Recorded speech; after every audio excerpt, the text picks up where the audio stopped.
My self Sarvesh Kumar और आज जो टॉपिक हम डिस्कस करने जा रहे हैं वो टॉपिक है डिस्कवरी ऑफ प्रोटॉन और स्टडी ऑफ एनोड रेंज। इससे पहले लास्ट क्लास हमने डिस्कस किया था डिस्कवरी ऑफ इलेक्ट्रॉन और स्टडी ऑफ कैथोड रेंज। ठीक, तो लास्ट क्लास में हमने सीखा था कि सारे के सारे एटम्स में एक फंडामेंटल पार्टिकल होता है और उस पार्टिकल को हमने बोला था इलेक्ट्रॉन, और इलेक्ट्रॉन पर कौन सा चार्ज सीखा था हमने, ये सीखा था कि इलेक्ट्रॉन पर चार्ज होता है नेगेटिव। ठीक, तो इससे पहले हमको ये पता था कि जो एटम है वो एटम क्या है, न्यूट्रल है, और एटम क्या है, इंडिविजिबल है, मींस एटम को हम डिवाइड नहीं कर सकते। लेकिन अभी क्या हो गया, एटम को हम डिवाइड कर सकते हैं और एटम में कोई एक नेगेटिव पार्टिकल होता है। लेकिन एटम क्या है, न्यूट्रल है, तो एटम में नेगेटिव पार्टिकल है तो इसका मतलब एटम में पॉजिटिव पार्टिकल भी होगा, तभी एटम न्यूट्रल होगा। तो इसी बात को ध्यान में रखते हुए जो गोल्डस्टीन थे उन्होंने एक और एक्सपेरिमेंट को परफॉर्म किया। देखते हैं क्या एक्सपेरिमेंट होगा। फिर से वही सेम पूरा एप्रेटिस है, डिस्चार्ज ट्यूब लिया, बस चेंज ही किया गोल्डस्टीन ने कि इससे पहले क्या था, हमने यूज किया था परफोरेटेड एनोड, उन्होंने यूज किया परफोरेटेड कैथोड। परफोरेटेड का मतलब क्या है कि कैथोड की प्लेट में जगह जगह होल्स है, इसमें वैक्यूम पंप से कनेक्ट करके सारा एयर बाहर निकाल दिया। जिस भी गैस के साथ एक्सपेरिमेंट करना है वो गैस हमने यहाँ पर बहुत लो प्रेशर पे ले लिया, हाई डीसी वोल्टेज लगा दिया। ठीक, और एक और चेंज किया, एनोड के पीछे कैथोड के पीछे जिंक सल्फाइड का कोटिंग कर दिया, जिससे कि कोई भी रेज आके कैथोड के पीछे की वॉल पर टकराए तो हमें पता चल जाता है, उनको पता चल जाए। ठीक, देखते हैं क्या था। Goldstein in 1886 performed discharge tube experiment in which he took perforated cathode and a gas at low pressure was kept inside as before. As before का मतलब है जैसे हम कैथोड रेज में करते थे।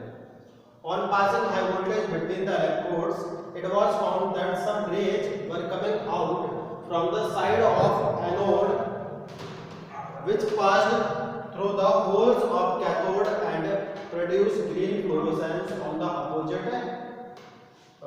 opposite glass wall coated with zinc sulfide. These rays were called anode rays or canal rays or positive rays. तो फिर से पूरा एक्सपेरिमेंटल सेटअप सेम ही है। यहाँ पर हमने कोई सा भी गैस ले लिया लो प्रेशर हाई वोल्टेज पर, और हम लास्ट क्लास में सीख चुके थे कि जब भी आप कोई सा भी गैस ले लो, फॉर एग्जांपल हमने हाइड्रोजन लिया तो वो कैसे ब्रेक हो जाएगा, H+ और इलेक्ट्रॉन पर कौन सा चार्ज है, नेगेटिव चार्ज, तो वो किसकी तरफ मूव करेगा, एनोड की तरफ। तो देखने से क्या लगेगा कहां से आ रहा है, कैथोड से आ रहा है, तो उसको बोलते हैं हमने कैथोड रेज। अब जो H+ प्रोड्यूस हुआ है इस पर पॉजिटिव चार्ज है तो ये किधर मूव करेगा, कैथोड साइड, तो देखने से क्या लगेगा कहां से आ रहा है, एनोड से आ रहा है, तो इसको हमने क्या बोला, एनोड रेज। ठीक, तो ये पूरा लास्ट क्लास में सीख चुके थे, इसमें कोई दिक्कत नहीं होनी चाहिए। तो ये था हमारा डिस्कवरी ऑफ एनोड रेंज, इसको आप नोट कर लीजिए, उसके बाद आगे हम सीखते हैं। अब देखते हैं ओरिजिन ऑफ एनोड रेंज। तो पहले तो हमें ये समझना पड़ेगा कि इसको एनोड रेंज क्यों बोलते हैं। तो ये रेंज देखने से ये लग रहा था कि एनोड से निकल के आ रही है या फिर एनोड से साइड से आ रही है, इसलिए इनको बोलते हैं एनोड रेंज। तो क्या एक्चुअल में एनोड रेंज एनोड से निकलती है या फिर कहीं और से निकलती है, उसके लिए हमें सीखना पड़ेगा ओरिजिन ऑफ एनोड रेंज। ठीक, देखते हैं क्या। These rays are believed to be produced as a result of the knockout of the electrons from the gaseous atoms by the bombardment of high speed electrons of the cathode rays on them। तो ये suppose किया जाता है कि ये raise कैसे produce हो रहे हैं, जब किसी भी गैसेस एटम से इलेक्ट्रॉन निकल जाएंगे तो जो पार्टिकल बचेगा वो पार्टिकल क्या फॉर्म करता है, एनोड रेज फॉर्म करता है। अब किसी भी गैसेस पार्टिकल से इलेक्ट्रॉन कैसे निकलता है, हमने सीखा था कि जब हम हाई वोल्टेज सप्लाई करते हैं तो कैथोड के मटेरियल से इलेक्ट्रॉन इमिट होते हैं और इलेक्ट्रॉन ट्रैवल करना स्टार्ट करते हैं। जब इलेक्ट्रॉन ट्रैवल करना स्टार्ट करते हैं तो इलेक्ट्रॉन के पास बहुत हाई एनर्जी होती है और वो इलेक्ट्रॉन जाकर जब किसी भी गैसेस एटम को हिट करता है तो वो गैसेस एटम कैटायन में कन्वर्ट हो जाता है और उससे एक इलेक्ट्रॉन नॉकआउट मींस इमिट हो जाता है। सपोज करो एक थोड़ी देर के लिए एक कैथोड है, यहाँ से इलेक्ट्रॉन इमिट हुआ, कैथोड रेज हमने सीखा और यहाँ पर एक हाइड्रोजन का एटम है। जब जाके वो इलेक्ट्रॉन इसको हिट करेगा तो अपनी सारी एनर्जी हाइड्रोजन के एटम को ट्रांसफर करेगा जिससे कन्वर्ट हो जाएगा H+ में और इससे इलेक्ट्रॉन बाहर निकल जाएगा। तो इलेक्ट्रॉन को तो नेगेटिव चार्ज को कैथोड की तरफ चला जाएगा, सॉरी एनोड की तरफ चला जाएगा, लेकिन H पर चार्ज है पॉजिटिव तो किसकी तरफ मूव करेगा, वो कैथोड की तरफ मूव करेगा। Thus anode rays are not emitted from the anode but are produced in the space between the anode and cathode। तो यहाँ से हमने क्या सीखा, जो एनोड रेज है एक्चुअल में एनोड से नहीं निकल रहे हैं, कहाँ प्रोड्यूस हो रहे हैं, एनोड और कैथोड के बीच में जो स्पेस है वहां पर जब गैस के पार्टिकल को बहुत ज्यादा फास्ट मूविंग इलेक्ट्रॉन हिट करता है तो उस गैस पार्टिकल से इलेक्ट्रॉन निकल जाते हैं तो गैस पार्टिकल पर पॉजिटिव चार्ज आ जाता है, उस पॉजिटिव पार्टिकल से क्या फॉर्म होता है, एनोड रेज फॉर्म होता है। ठीक, तो ध्यान रखना तो जो कैथोड रेज है वो कैथोड से प्रोड्यूस होते हैं और गैस के पार्टिकल से जो इलेक्ट्रॉन निकलते हैं उस इलेक्ट्रॉन से प्रोड्यूस होते हैं, बट एनोड रेज हमेशा गैस के पार्टिकल से प्रोड्यूस होते हैं, वो एनोड से प्रोड्यूस्ड नहीं होते।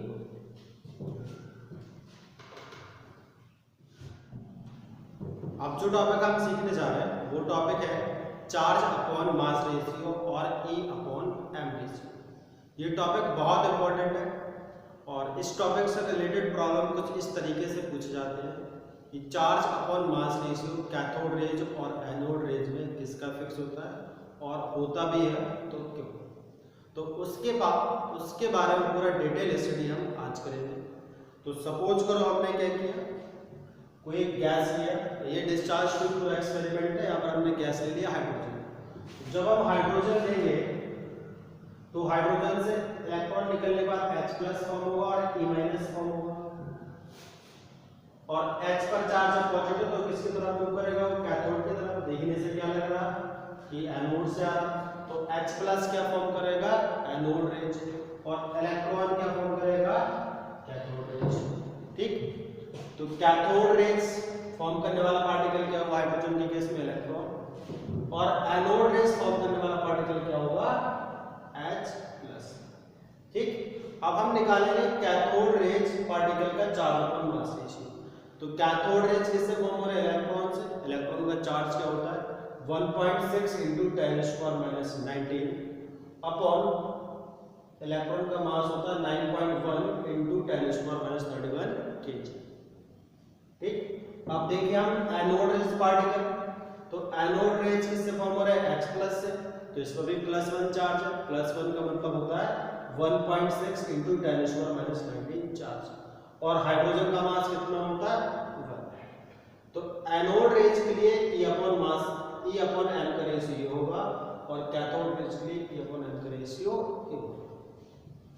अब फिर से हम क्या कर रहे हैं, डिस्चार्ज टू एक्सपेरिमेंट में गैस को चेंज कर दे रहे हैं। यहाँ पर हाइड्रोजन की जगह फिल कर दे रहे हैं हीलियम, और जब हीलियम फिल करोगे तो हीलियम से इलेक्ट्रॉन निकलने के बाद क्या फॉर्म करेगा, He+ फॉर्म होगा और इलेक्ट्रॉन बाहर निकलेगा। इलेक्ट्रॉन पर फिर से नेगेटिव चार्ज है, वो किसकी तरफ जाएगा, एनोड की तरफ जाएगा। देखने से क्या लग रहा, कैथोड से आ रहा, तो इलेक्ट्रॉन वापस से क्या बनाएगा, कैथोड रेज बनाएगा। He+ चार्ज कैरी कर रहा तो वो मूव करेगा किसकी तरफ, कैथोड की तरफ। देखने से क्या लगेगा, कहां से आ रहा, वो एनोड से आ रहा, तो वो क्या फॉर्म करेगा, एनोड रेज। तो जब हम हीलियम लेंगे तो इलेक्ट्रॉन फॉर्म करेगा कैथोड रेज और He+ फॉर्म करेगा एनोड रेज। इलेक्ट्रॉन का चार्ज 1.6 × 10⁻19, मास 9.1 × 10⁻31 kg। अब यहाँ पर एनोड रेज किससे फॉर्म हो रहा है, He+ से, इसका चार्ज क्या होगा, 1.6 × 10⁻19, और हीलियम एटम का मास होता है 4, तो 4 से डिवाइड करेंगे। ठीक, अब फिर से हम क्या कर रहे हैं, डिस्चार्ज टू एक्सपेरिमेंट फिर से रिपीट कर रहे हैं। अब यहाँ पर जो हम गैस फिल कर रहे हैं वो गैस है ऑक्सीजन। जब ऑक्सीजन फिल करोगे तो O+ फॉर्म करेगा एनोड रेज और इलेक्ट्रॉन फॉर्म करेगा रहेगा कैथोड रेज, फिर से इलेक्ट्रॉन फॉर्म कर रहा है, ये अपॉन m रेशियो सेम रहेगा। O पर +1 चार्ज है तो चार्ज आएगा 1.6 × 10⁻19 और ऑक्सीजन का मास होगा 16। अगली बार हम क्या करेंगे, डिस्चार्ज ट्यूब एक्सपेरिमेंट में हम इस ट्यूब में नाइट्रोजन फिल कर देंगे, तो फिर से इलेक्ट्रॉन क्या फॉर्म करेगा, कैथोड रेज, और N+ क्या फॉर्म करेगा, एनोड रेज। तो चार्ज अपॉन मास रेशियो फिर से निकालेंगे। तो यहां से क्या ऑब्जर्व हो रहा है कि हम कोई सा भी गैस ले, कैथोड रेज हमेशा सेम पार्टिकल से फॉर्म होगा, और वो पार्टिकल क्या है, इलेक्ट्रॉन इलेक्ट्रॉन इलेक्ट्रॉन। लेकिन एनोड रेज का पार्टिकल इस बात पर डिपेंड कर रहा है कि डिस्चार्ज ट्यूब एक्सपेरिमेंट में हम कौन सा गैस ले रहे हैं। हाइड्रोजन लेंगे तो H+, हीलियम लेंगे तो He+, ऑक्सीजन लेंगे तो O+, नाइट्रोजन लेंगे तो N+। अब ऐसा नहीं कि इन पार्टिकल्स में केवल +1 चार्ज आ सकता है, +2 चार्ज भी आ सकता है। देखो जब हीलियम से एक इलेक्ट्रॉन निकलेगा तो बनाएगा He+, और 2 इलेक्ट्रॉन बाहर निकाल देंगे हम तो क्या बनाएगा, He2+। सिमिलर ऑक्सीजन से एक इलेक्ट्रॉन निकालेंगे तो O+, और 2 बाहर निकाल देंगे तो O2+। तो कौन सा पार्टिकल फॉर्म होगा वो इस बात पर डिपेंड करता है कितने इलेक्ट्रॉन्स इमिट हो रहे हैं। अब कितने इलेक्ट्रॉन इमिट हो रहे हैं वो इस बात पर डिपेंड कर रहा है कितना वोल्टेज यहाँ पे अप्लाई करें। यदि कम वोल्टेज अप्लाई करेंगे तो एक ही पार्टिकल निकलेगा, यदि ज्यादा वोल्टेज लगा देंगे तो ज्यादा वोल्टेज लगा देंगे 2 इलेक्ट्रॉन इमिट हो जाएंगे, और ज्यादा लगा देंगे तो 3 इलेक्ट्रॉन भी इमिट हो सकते हैं। तो अभी हम ये सपोज करके चल रहे हैं कि वोल्टेज हमने यहाँ पर लो लगा है, जिससे हर एक पार्टिकल से केवल एक ही इलेक्ट्रॉन इमिट होगा। आप हाई वोल्टेज और लगाएंगे तो 2 इलेक्ट्रॉन इमिट हो सकते हैं, 3 भी इमिट हो सकते हैं, एंड सो ऑन। तो जो एनोड रेज है वो हमेशा डिफरेंट पार्टिकल से फॉर्म हो रहा है, वो इस बात पर डिपेंड कर रहा है कि डिस्चार्ज ट्यूब एक्सपेरिमेंट में कौन सा गैस लिया है।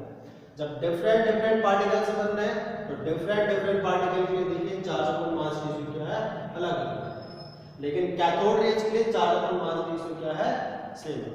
तो जो प्रॉब्लम का आंसर होगा, शुरुआत में हमने बोला था, उसका आंसर ये होगा कि charge upon mass ratio cathode rays का फिक्स होता है, और फिक्स इसलिए होता है because cathode rays all time same particle यानी कि इलेक्ट्रॉन से मिलके बने होते हैं। अब एनोड रेज का फिक्स क्यों नहीं होता, because anode rays all time different particle से मिलके बने होते हैं, और उन पार्टिकल का मास गैस के नेचर पर डिपेंड करता है। जिसको आप नोट कर लीजिए, आराम से। अब डिस्कस करेंगे हम प्रॉपर्टीज ऑफ एनोड रेज। तो फर्स्ट प्रॉपर्टी है they travel in straight lines. तो जिस तरीके से कैथोड रेज स्ट्रेट लाइन में ट्रेवल करते थे, उसी तरीके से एनोड रेज भी स्ट्रेट लाइन में ट्रेवल करते हैं। लेकिन कैथोड रेज की स्पीड बहुत ज़्यादा होती है, एनोड रेज की स्पीड कम होती है। ऐसा क्यों होता है, तो कैथोड रेज फॉर्म होते हैं इलेक्ट्रॉन से, और एनोड रेज फॉर्म होते हैं गैस के पार्टिकल से। तो इलेक्ट्रॉन का मास बहुत कम होता है तो बहुत फास्ट मूव कर जाता है वो, बट जो गैस का पॉजिटिवली पार्टिकल फॉर्म होता है उसका मास थोड़ा सा ज़्यादा होता है इलेक्ट्रॉन के कंपैरिजन में, और वो मास डिपेंड करता है गैस के नेचर पर। तो उसका मास जनरली कैथोड रेज फॉर्म करने वाले पार्टिकल यानी कि इलेक्ट्रॉन से ज़्यादा होता है। जब उसका मास ज़्यादा होता है तो उसका स्पीड क्या हो जाता है, कम हो जाता है। ठीक, तो however their speed is much less than that of the cathode। तो कैथोड रेज की तरह ही एनोड रेज स्ट्रेट लाइन में ट्रेवल करते हैं, बट एनोड रेज की स्पीड बहुत कम होती है, कैथोड रेज की स्पीड फास्ट होती है। Second, they are made up of material particles. तो जिस तरीके से कैथोड रेज मटेरियल पार्टिकल से फॉर्म होते हैं, उसी तरीके से एनोड रेज भी मटेरियल पार्टिकल से मिलके बने। कैथोड रेज फॉर्म होते हैं इलेक्ट्रॉन से, और एनोड रेज फॉर्म होते हैं गैस के पॉजिटिवली चार्ज्ड पार्टिकल से। ध्यान रखना, एनोड रेज हर एक केस में प्रोटॉन से फॉर्म नहीं होते। एक केस है जब हाइड्रोजन लेंगे तो जो पार्टिकल एनोड रेज को फॉर्म करेगा वो प्रोटॉन है, अदरवाइज सारे केसेस में हम क्या बोलेंगे कि एनोड रेज फॉर्म होते हैं गैस के पॉजिटिवली चार्ज्ड पार्टिकल से। Third, they carries positive charge. तो एनोड रेज का होता है पॉजिटिव चार्ज और कैथोड रेज का होता है negative charge. Fourth, unlike cathode rays, charge upon mass is found to be, charge upon mass ratio is found to be different for anode rays particle। ये हम इससे पहले सीख चुके हैं कि कैथोड रेज के लिए charge upon mass ratio constant होता है और एनोड रेज के लिए charge upon mass ratio constant नहीं होता। Next, the mass of the anode rays particle is also found to be different for different gases taken in the discharge tube.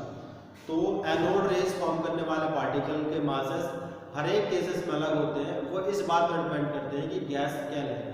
यदि different gas लेंगे तो anode rays form करने वाले particle के masses क्या होंगे, डिफरेंट होंगे।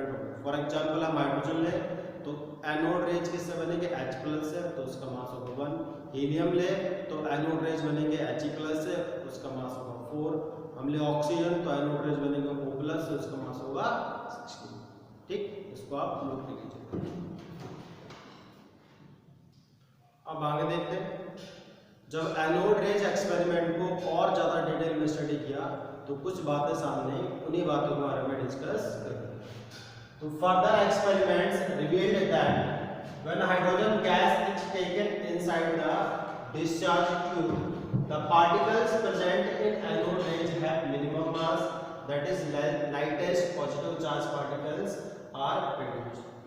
तो आगे एक्सपेरिमेंट से हमें ये पता चला कि जब हम डिस्चार्ज ट्यूब एक्सपेरिमेंट में हाइड्रोजन गैस लें तो एनोड रेज फॉर्म करने वाले पॉजिटिव चार्ज पार्टिकल का मास सबसे कम होगा या उसका मास क्या होगा, सबसे लाइट होगा। The charge on these particle is found to be same as that of electron, that is 1.6 × 10⁻⁻19 Coulomb's.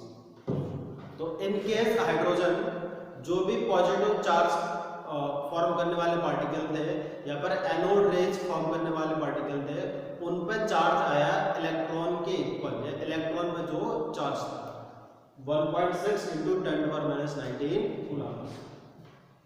The mass of each of these particle is found to be 1.67 × 10⁻24 gram. तो जब हमने हाइड्रोजन ले लिया discharge tube में तो जिस particle से anode rays form हो रहे थे उस पार्टिकल का मास आया 1.67 × 10⁻24 ग्राम। The mass is nearly the same as that of hydrogen atom. तो जो ये मास था वो नियरली सेम था हाइड्रोजन एटम के मास के। अब डाउट आ सकता है कि हाइड्रोजन एटम का तो मास 1 होता है और इसका मास क्या 1.67 × 10⁻24 ग्राम। तो हाइड्रोजन एटम का मास 1 होता है लेकिन वो होता 1 AMU। उसको ग्राम में कन्वर्ट करेंगे तो मास अप्रोक्सीमेटली सेम ही आ जाएगा। ठीक, these particles were termed as proton. तो इसी पार्टिकल को हमने क्या बोल दिया, प्रोटॉन बोल दिया। ध्यान रखना कि सारे के सारे एनोड रेज फॉर्म करने वाले पार्टिकल प्रोटॉन नहीं है। ये बस ध्यान रखना कि एनोड रेज किससे फॉर्म होते हैं, गैस के पॉजिटिवली चार्ज्ड पार्टिकल से। लेकिन जब वो गैस हम हाइड्रोजन ले लें तो जो भी पॉजिटिवली चार्ज पार्टिकल होगा उसी पार्टिकल को बोलते हैं प्रोटॉन। जैसे हमने हाइड्रोजन लिया तो एनोड रेज किससे बनेंगे, H+ से, तो H+ को हम बोल सकते हैं प्रोटॉन। ठीक, लेकिन हमने हीलियम ले लिया तो एनोड रेज किससे बनेंगे, He+ से, तो He+ को हम प्रोटॉन नहीं बोल सकते। ठीक है, तो ध्यान रखना कि cathode rays all time electron से फॉर्म होते हैं लेकिन anode rays all time proton से फॉर्म नहीं होते। एनोड रेज फॉर्म होते हैं गैस के पॉजिटिवली चार्ज्ड पार्टिकल से। लेकिन गैस हम हाइड्रोजन ले लें तो एनोड रेज गैस के positively charge particle that is H+ से फॉर्म होंगे और H+ को हम बोल सकते हैं प्रोटॉन। ठीक है, तो हम प्रोटॉन को कैसे डिफाइन कर सकते हैं, A proton may be defined as that fundamental particle which carries 1 unit positive charge and has a mass nearly equal to that of hydrogen atom. Means proton वो fundamental particle है जो 1 unit positive charge carry करता है और जिसका मास क्या होता है, हाइड्रोजन एटम के इक्वल होता है। ठीक, तो अब हमने यहाँ पर नीचे लिखे हुए हैं absolute mass of proton, relative mass of proton, absolute charge of proton and relative charge of proton। ठीक, तो absolute mass होता है प्रोटॉन का 1, relative mass होता है 1 और absolute mass होगा प्रोटॉन का 1.67 × 10⁻24 ग्राम। रिलेटिव चार्ज होगा प्रोटॉन का +1 और एब्सोल्यूट चार्ज होगा प्रोटॉन का +1.6 × 10⁻13 कूलम्ब। ठीक, तो ये सारा था डिस्कवरी ऑफ प्रोटॉन और डिस्कवरी ऑफ एनोड रेज के बारे में। आज का टॉपिक अभी इतनी खत्म होता है। ठीक।